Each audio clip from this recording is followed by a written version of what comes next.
dangerous, very dangerous, because if Anthony Joshua hits him on the chin, he will put him to sleep. Utter madness that he would run the risk of absolutely jeopardizing his life, because he's not a big heavyweight. He's a small heavyweight. He's 5 inches smaller than Joshua. It should be over in 90 seconds because Anthony Joshua is a legit gold medalist, super heavyweight, crazy athlete, awesome power, and Jake Paul just isn't on that level in any way. And he's not in end. He's undersized. Boxing insiders whisper that Jake Paul is drifting into truly perilous territory by challenging Anthony Joshua, insisting Joshua's devastating power exists on an entirely different plane of raw destruction, and that Jake has never felt anything remotely like it. Many observers fear the matchup strains safety boundaries and could end brutally if Joshua connects clean. Gareth A. Davies further warns that allowing them a full-on clash feels wrong, considering the situation and risks and the enormous weight gap. There is a danger in this fight. The odds are Joshua's 1-12, obviously. Jake Paul is 6-1. Yeah, to win this fight in a 2-horse race in which this is a guy who lost to Tommy Fury, Tyson Fury's brother, in an 8-round fight, who, for me, I wrote that it would damage his legacy a week ago. It will damage his legacy for several reasons. If the Deontay Wilder fight never emerges, which it looks like it isn't, I've been calling for that fight for ages. If those two got in a ring together, it's still a massive fight. It's a dangerous fight to sanction, in my view. It sets the wrong precedent. It is 10-ounce gloves. It is a boxing match. It's not an exhibition. This isn't a 58-year-old Mike Tyson. This is one of the most dangerous finishers in the world, who is probably 5 levels above Jake Paul and a weight division above him. I think it's irresponsible to let those two in a ring together in a proper boxing match. That's my view. It doesn't damage his bank balance, but if he earns 70... Barry McGuigan's explosive criticism captures the quiet dread many seasoned fighters feel when they picture Jake Paul standing across the ring from Anthony Joshua. Because McGuigan has spent a lifetime around real punchers and knows how everything shifts the moment that first heavy shot lands. He warns that Jake is stepping into something far beyond entertainment, far beyond influence or boxing itself, and far beyond any zone where confidence alone can protect a man. Joshua's knockout power isn't an idea on paper. It's a reality proven against opponents far bigger, far stronger, and far more seasoned than Jake has ever faced. McGuigan stresses that Jake is still, at heart, a light heavyweight who has never shared a ring with anyone whose natural size, reach, or destructive force even comes close to what Joshua brings. Some people are saying, AJ's grabbing the bag. There's nothing wrong with that, because anybody else, if they got offered that kind of money, they would do it. So, yep. And some people are suggesting he might damage his legacy. Where do you sit with the decision of him taking that fight? And it's a professional 8-round fight as well. Yes, it's a highly dangerous fight for Jake Paul. I don't know what he's doing, unless they have done some sort of caveat or some sort of agreement that he says he's going to go easy on him, or he's not going to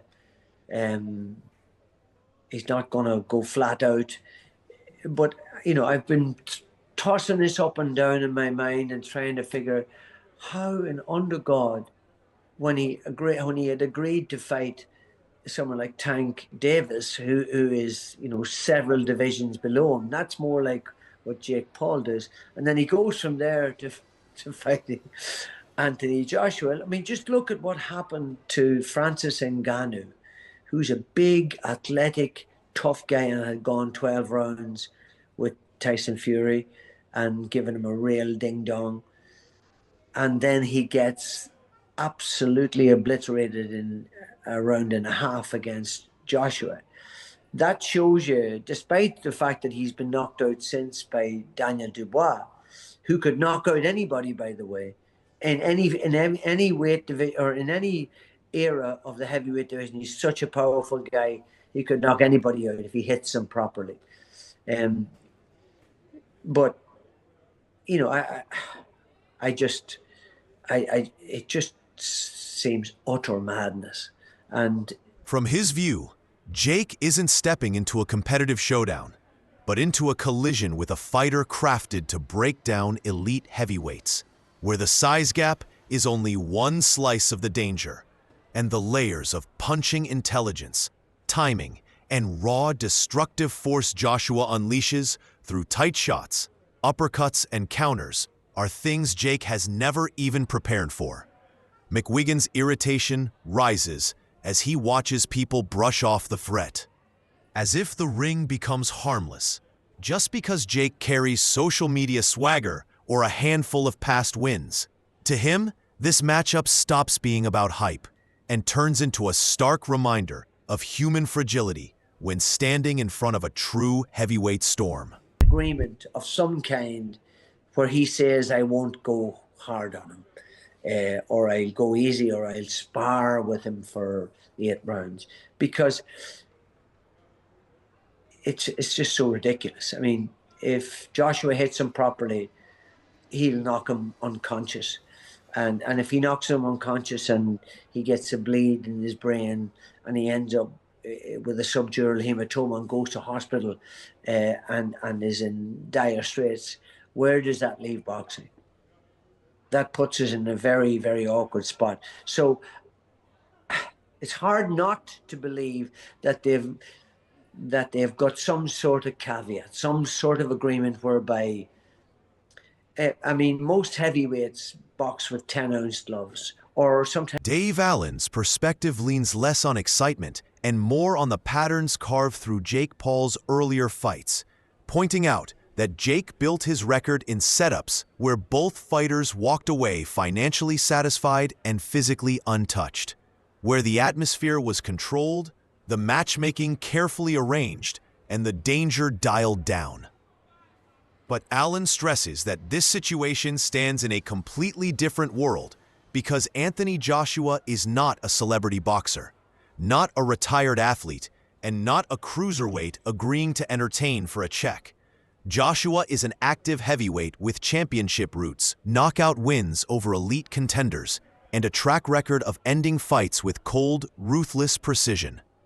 Allen cautions that if Joshua steps in with even half the intensity he brings to true professional battles, the outcome will look nothing like Jake's previous managed bouts. The threat isn't just a knockout, it's the sheer impact of heavyweight power slamming into a fighter whose body has never taken anything near that level.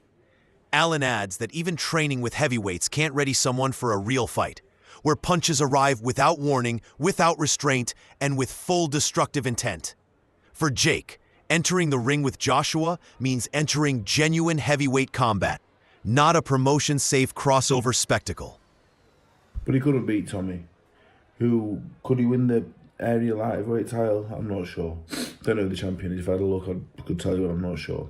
He then boxes Nate Diaz. So he's boxed 1 boxer so far, if we're keeping count, and he's beat none. Then he boxes Andre August, who I believe was a pro, and this is now at 14-3, so he's now actually a cruiserweight. Andre August, I'm not sure. Ryan Borland, 17-2. Again, I'm not sure. But fair play, he's beat 2 boxers here. Beat 2 boxers, what can I say? He then fights Mike Perry, who is an MMA fighter, bare knuckle boxer. He's not a glove boxer. He then fights Mike Tyson, which was an exhibition, weren't it, really, for all intents and purposes. Now, the big jump here is in 4 months, he's put on 2 stone. So he's put on 2 stone in 4 months.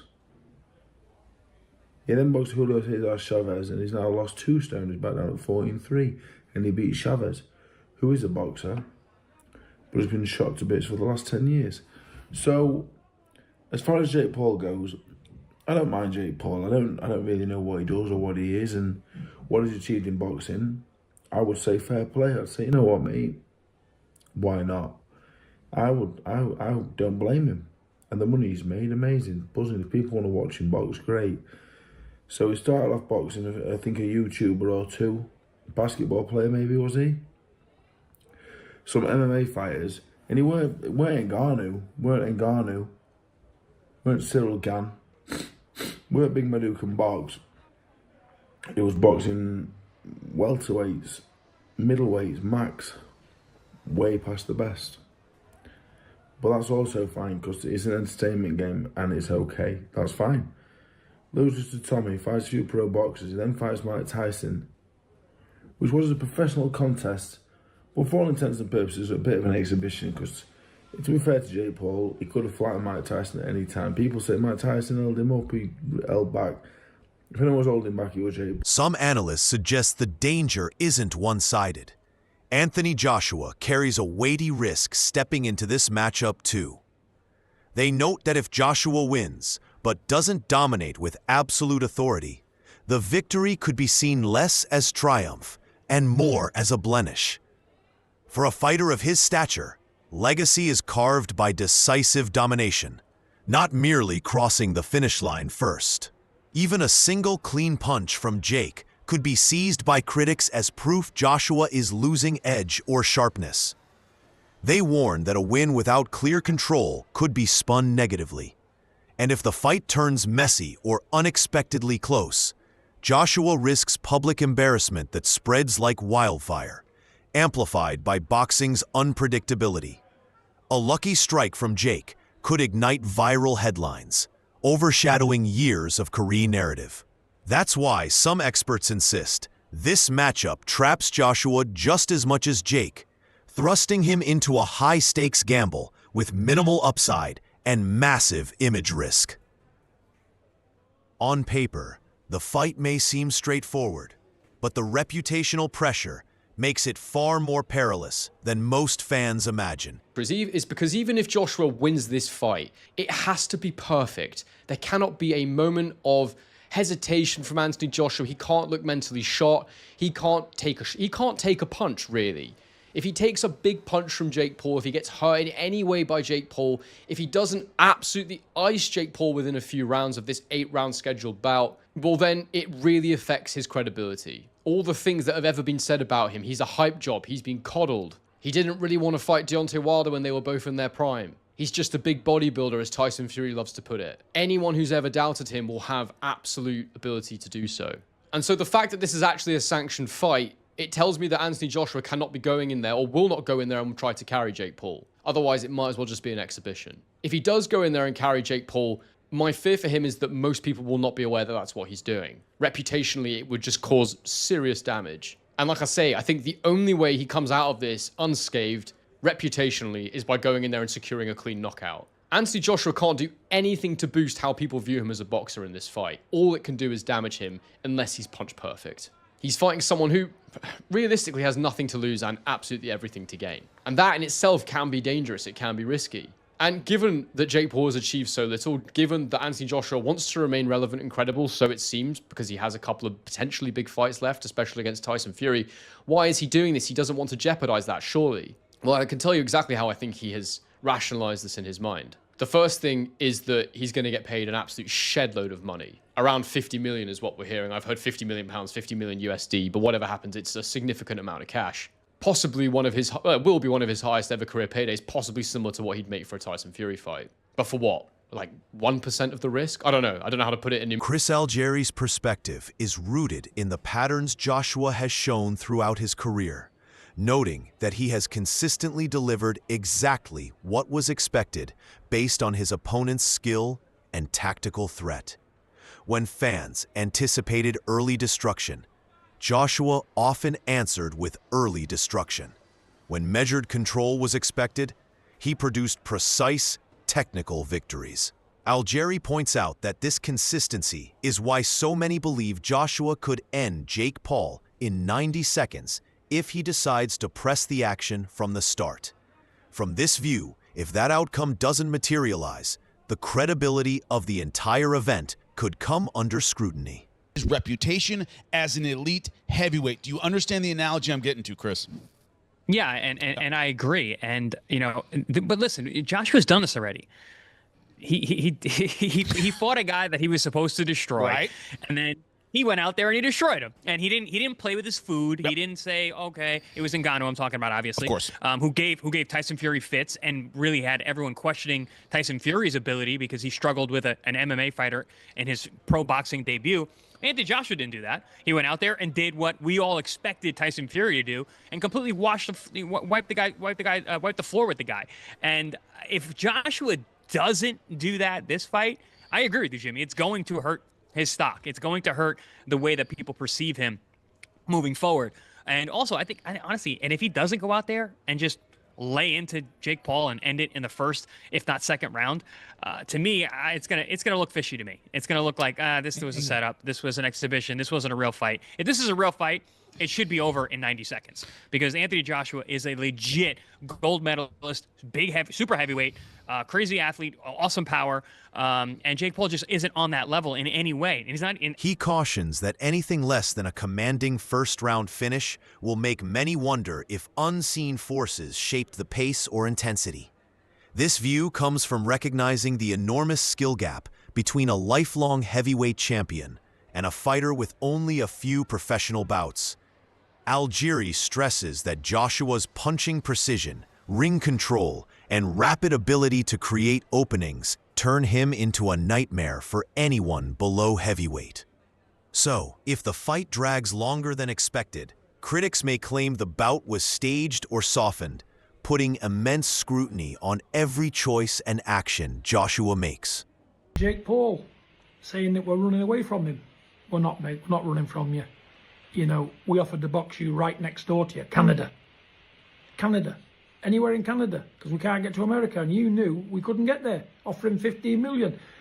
Stand on to your offer for 15 million. We'll box you anywhere in the world, but I know it ain't going to happen because you're not a stand-on man, are you? Because we've had this way before. Did we not bet you $3 million on national TV in front of the world's media? And what did you do? You welched. You didn't pay. You give us a middle finger. Like your other mate, KSI, he bet me £200,000 in front of the world's media. He never paid. So really, Jake, we can't take your word for nothing, can we? Because what you do, you tread where the grass is low, my old pal, saying that you may have offered $15 million, but you knew full well we can't get into the United States of America. And we did offer to box you next door in Canada. Phone went quiet by you and your manager. But listen, mate, what you say, I take with a pinch of salt, my friend, because I told you, put it all in writing, send it to our lawyer. Within 10 weeks, we can be there in the ring with you, anywhere in the world except America. But like I say, you say things you don't stand on, do you? £3 million. You know, we said, okay, we'll bet. Deal done. Shook hands with me in front of the world's media. You didn't pay, mate. So you offering this and offering that don't mean squat diddly, does it? You or your other mate. In my word, mate, I tell you the truth, mate. Back in the old days, my pal, you'd be called odd pig to a devil, a Welsher, not a man. Can't take your word for no, which you can't anyway. But that's all I'm going to say on it. You want to fight, put your $15 million in writing to our legal team. You can be in the ring with 8 weeks anywhere in the world. That's all I'm going to say to you, mate, except America. You got that loud and clear? But it has to be in writing from people like... The deepest layer of gravity comes from the fact that this fight is a professional contest, permanently etched on both fighters' records. This isn't an exhibition, a sparring showcase, or a scripted crossover stunt. For Joshua, a reigning heavyweight champion, losing to Jake Paul would go down as one of the most shocking upsets in modern boxing, eclipsing everything he's built. Even a single moment of weakness could ignite endless debate about whether he's past his peak. For Jake, the bout carries the pressure of proving legitimacy as he tries to step from celebrity boxing into true professional ranks. Yet the weight of the fight presses far heavier on Joshua because he cannot risk faltering in a match the world expects him to dominate. Is going on people's records. AJ got to take him serious because this isn't some exhibition. We're running out some judges to act like there's a decision and someone won. No, someone's going to win, someone's going to lose here. It's 8 rounds, 3-minute rounds. Again, heavyweight pro bout, 10-ounce gloves. AJ talking about breaking internets over faces. I think he meant to say breaking his face on the internet. Who knows? Maybe you can do both in the big 2025. But then you have the weight limit, 245 pounds. And people are automatically going to go, oh, God, here's the thing. Oh, here's the thing in the contract. No, stop all that. And I'm going to go on a rant in a second. For all the people that thought this was fake, for all the people that thought that Jake wouldn't do this, for all the people that thought he was scared, I'm going to go on that rant in a second. But, okay, yes, 245 is a weird number because Jake has already fought at heavyweight. He fought Mike Tyson at 220-something. But again, I understand it a little bit. We're on short notice here. You don't want to have a Tyson Fury type situation with AJ. Analysts point out that the permanence of the outcome magnifies every second in the ring, shifting the fight from mere entertainment into a career-defining gamble. Since the bout is officially sanctioned, both fighters must take it with absolute seriousness, raising the stakes higher than any influencer matchup before. With reputations, records, and long-term legacies hanging in the balance, this fight evolves from a crossover spectacle into a high-pressure professional trial for both men. Since this time period. But this was in 2017. AJ was the heavyweight world champion. Jake was on red carpets for Bizarre-Varks on the Disney Channel, looking like every fuckboy that came out of the Vine era. This shouldn't be the reality that we're living in. Now, I've sat here and I've asked myself over and over and over, what's the upside for Jake here? What's the upside? Because he can make money with everybody, right? Jake can make money fighting Gervonta Davis. He can make money fighting freaking Ryan Borland and Andre Agassi. He can make money fighting Mike Tyson and Julio Cesar Chavez Jr. And I'm just asking myself, what would... Stop asking me 267 million. Okay, yeah. If that's a real number, there's no context there. I don't know if that's referring to something else, but if Jake is getting paid 206, That's a wrap for today's video. Stay tuned, and we'll see you next time